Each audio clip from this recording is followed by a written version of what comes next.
அருளின் ஒளியாக, அணையா விளக்காக, இருளும் நிறைந்திட்ட இத்தரையில் பிறந்தவனே, விரித்த இதயத்துடன் விண்ணினின்று புறப்பட்ட சரித்திர நாயகனே, சன்மார்க்க தத்துவமே, இயேசு கிறிஸ்துவில் எனக்கு பிரியமான தூய தேற்றரவு திரு அவையினுடைய நம்பிக்கையாளர்களே, நலம் விரும்பிகளே, நல்லெண்ணம் கொண்டோர்களே, உங்கள் அனைவருக்கும் மீண்டும் ஒரு முறை அருட்பணியாளர்கள் அனைவர் பெயராலும் உங்களுக்கு கிறிஸ்து பிறப்பு விழா நல்வாழ்த்துக்களை சொல்லிக் கொள்வதில் நாம் மகிழ்ச்சி அடைகிறோம். யானே போய், என் நெஞ்சமே போய், என் அன்பே போய், ஆனால் வினையேன் அழுதால் உன்னை பெறலாமே என்கிறான் மாணிக்க வாசகன்.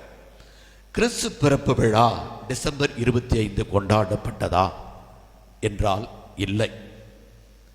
இரினேயுஸ், தெர்த்துலியன் இவர்கள் கொடுத்த பட்டியலின்படி இயேசு கிறிஸ்துவின் பிறப்பு டிசம்பர் மாதம் 25 அல்ல. கிபி 2ஆம் நூற்றாண்டில்தான் இது கொண்டாடப்பட்டது என்று அலெக்சாண்ட்ரியா நகர் புனித கிளமெண்ட் குறிப்பிடுகிறார்.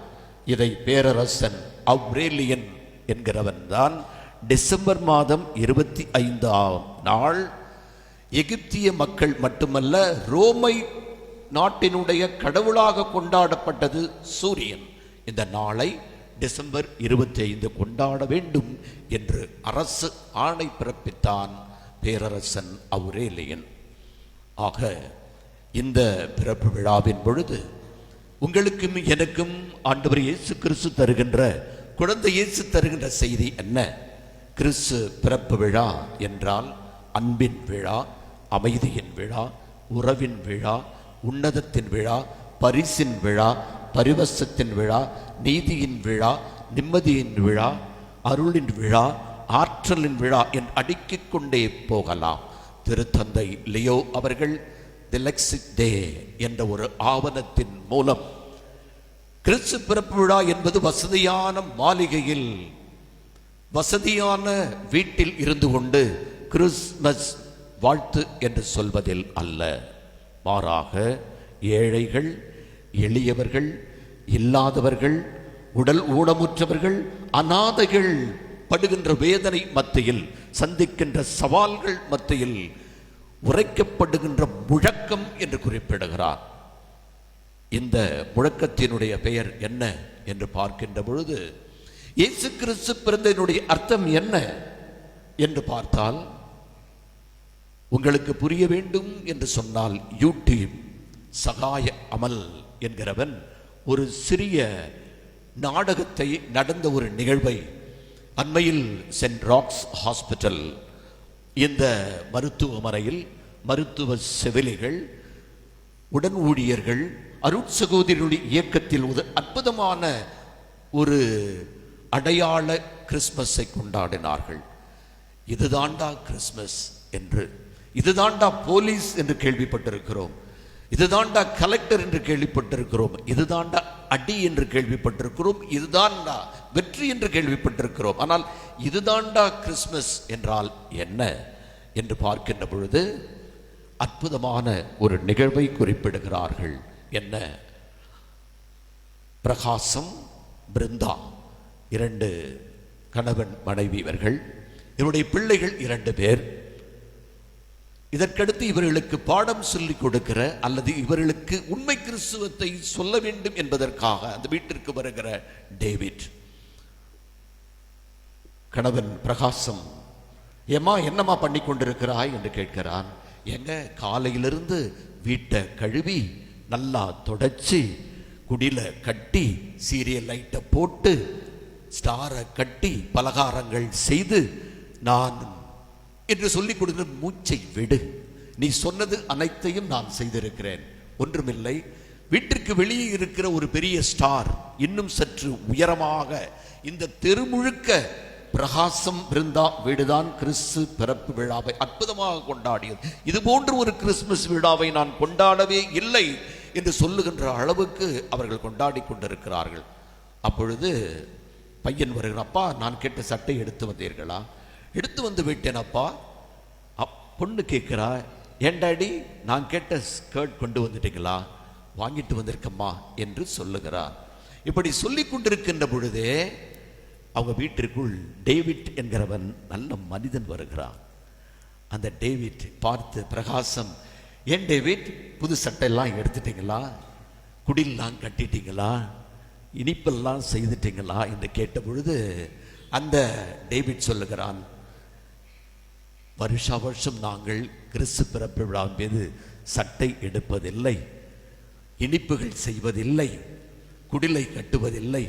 இரவு திருப்பலிக்கு சென்று அடுத்த நாள் முழுவதும் பக்கத்தில் இருக்கிற அன்னை ஆசிரமத்திற்கு சென்று அந்த அநாதை பிள்ளைகளோடு நாங்கள் கிறிஸ்மஸை கொண்டாடுவோம் என்று சொன்னவுடன் பிரகாசம் அவரை பார்த்து, ஏன்பா, வருஷத்துக்கு ஒரு முறைதான இந்த கிறிஸ்மஸ் வருகிறது, கடன் வாங்கியாவது நீ இந்த விழாவை கோலாகலமாக கொண்டாடி இருக்க வேண்டுமே என்ற பொழுது அவன் சொல்லுகிறான், நீ நினைக்கிறது போல இயேசு கிறிஸ்து வண்ண வண்ண விளக்குகளில், அலங்கார குடிலில் அல்லது பகட்டான உடைகளில் அல்ல. இங்கேயும் பிறப்பார், ஆனால் எங்கு அதிகமாக கிறிஸ்து பிறப்பு விழா இருக்கும் என்பதை அவர் சொல்லுகிறார். அப்பொழுது அந்த பையன் வருகிறான், டாடி, எனக்கு இந்த சட்டை வேண்டாம், நான் கேட்ட black jeans and white shirt இல்லை என்று போட்டு விடுகிறான்.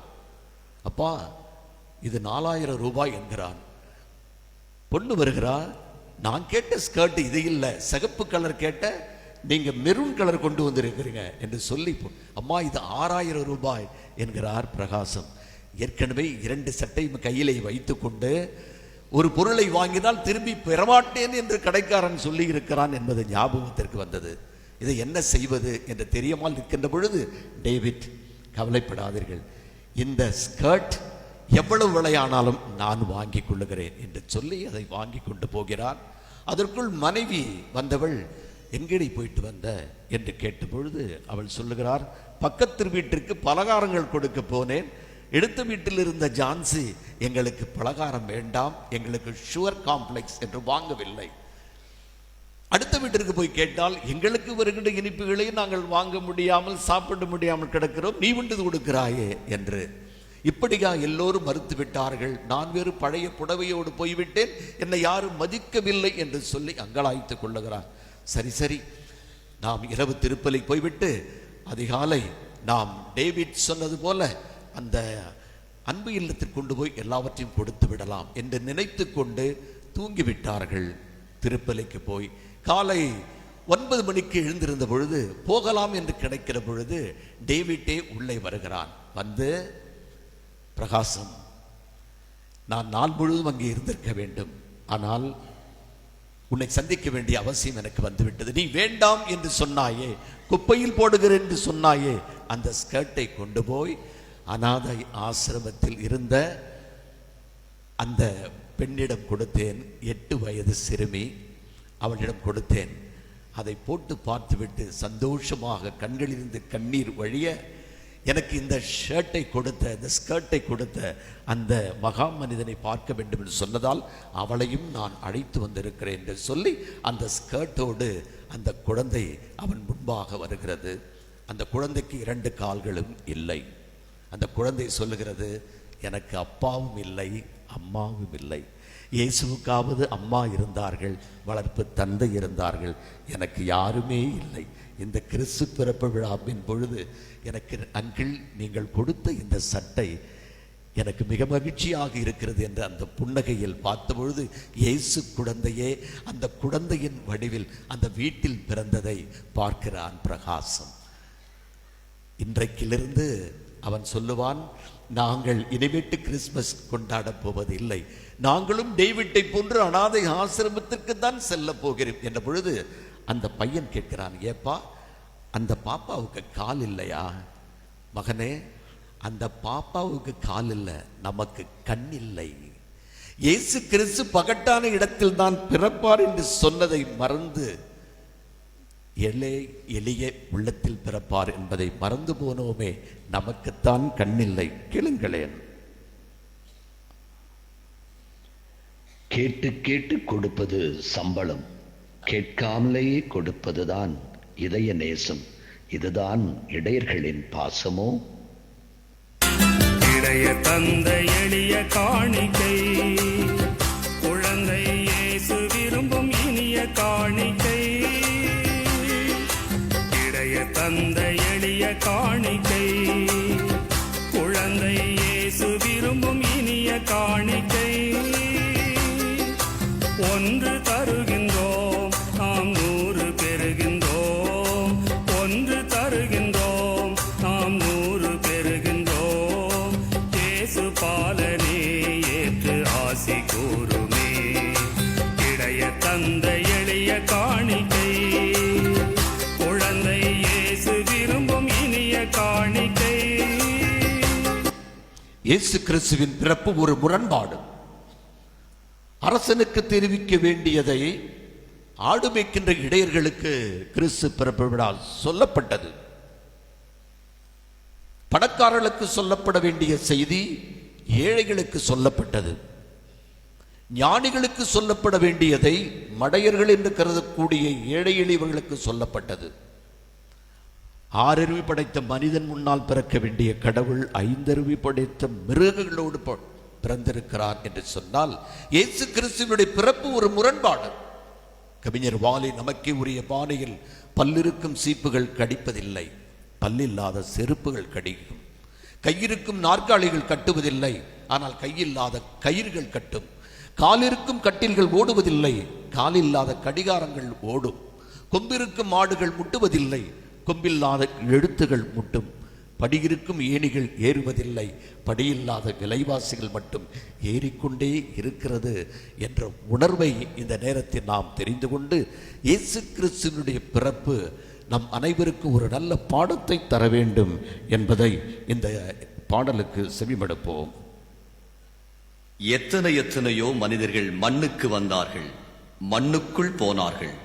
ஆனால் மண்ணுக்கு வந்த நீ மட்டும்தான் விண்ணை கொண்டு வந்தாய். மண்ணும் விண்ணும் இணைந்தது இந்த நாளிலே, மனிதம் புனிதமானது இந்த நாளிலே. கண்கள் மீட்பை கண்டது இந்த நாளிலே, கர்த்தரேசு குழந்தையாய் பிறந்த நாளிலே. மண்ணும் விண்ணும் இணைந்தது இந்த நாளிலே, மனிதம் புனிதமானது இந்த நாளிலே. கண்கள் மீட்பை கண்டது இந்த நாளிலே, கர்த்தரேசு குழந்தையாய் பிறந்த நாளிலே. கிறிஸ்மஸ் மேரி கிறிஸ்மஸ் பாட்டு பாடுவோம், கிறிஸ்மஸ் ஹாப்பி கிறிஸ்மஸ் வாழ்த்து கூறுவோம்.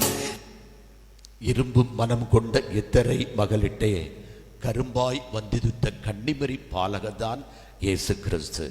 ஆகவே தத்துவ ஞானம் புத்துயிர் பெற்றது யூத நிலத்தினிலே, சத்திய வேதம் நின்று நினைத்தது தாரணி மீதினிலே. மண்ணிட இயேசு மறுபடி வருவார் என்பது சத்தியமே, என்னும் எழுத்தும் எல்லாம் அவரே, இயேசுவை நம்புவோமே என்ற உணர்வோடு எங்கெங்கோ தேடியும் காணாத கடவுளை உலகம் ஒதுக்கிவிட்ட மனித தன்மையில், உண்மையில், அன்பில், ஏழ்மையில், நீதியில் தேடுவோம். இறைவா, உன்னை தேடி தேடி. ஆமென்.